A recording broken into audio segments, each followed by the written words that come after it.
এই গল্পটি অতি অবশ্যই একবার শুনুন। এই গল্পটি শুনলে সত্যি চোখে জল রাখা যাবে না। একটা মায়ের ভালোবাসা কতটা শুদ্ধ এবং কতটা নিঃস্বার্থভাবে ভালোবাসা। মা সন্তানের জন্য কি না করতে পারে। কি ব্যাপার, এখনো এলো না শুনি? এত দেরি করছো কেন?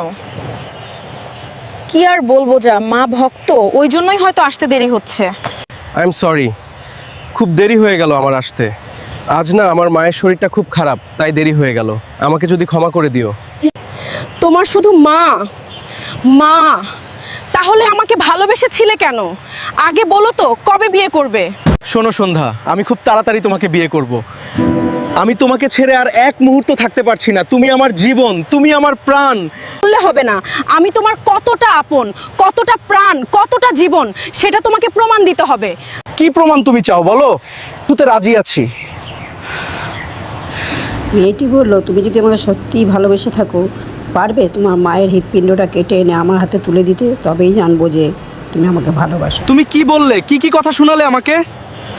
মায়ের কলিজা? না না, এরকম কথা বলো না। আমি কোনোদিনও পারবো না সেটা করতে। আমি জানতাম তুমি পারবে না।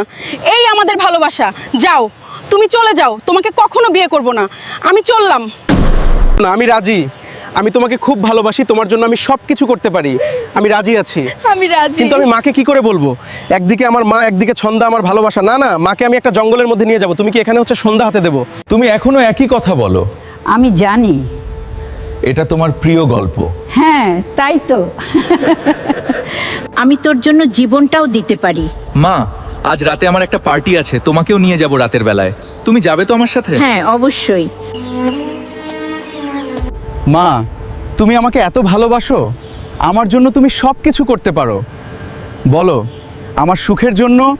আরে বেটা, তোর জন্য আমি সব করতে পারি, যে আমার বুকের কলিজা। তোর সুখের জন্য আমি সব কিছু করব। এখন আমি কি করব?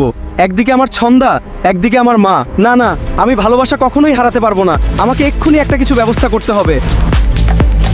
ছেলেটি কৌশল করে মায়ের হৃৎপিণ্ডটাকে বার করে নিল। জঙ্গলের মধ্যে থাকে হৃৎপিণ্ডটি নিয়ে মেয়েটির কাছে দিতে যাবে। ছেলেটি হৃৎপিণ্ডটা হাতে নিয়ে একটা ব্যাগের মধ্যে ঢুকালো এবং রাস্তা দিয়ে হাঁটতে লাগলো। রাস্তা দিয়ে যেতে যেতে খুব জোরে একটা হোঁচট। আমি কি করব? আমি যে খুব ভয় পাচ্ছি।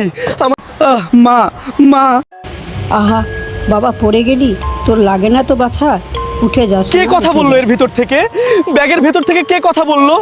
মনে হলো যেন আমার মা বললো। মা, মা, মা, তুমি আমাকে ক্ষমা করো না। আমি অন্ধ ভালোবাসায় মুগ্ধ হয়ে গেছিলাম।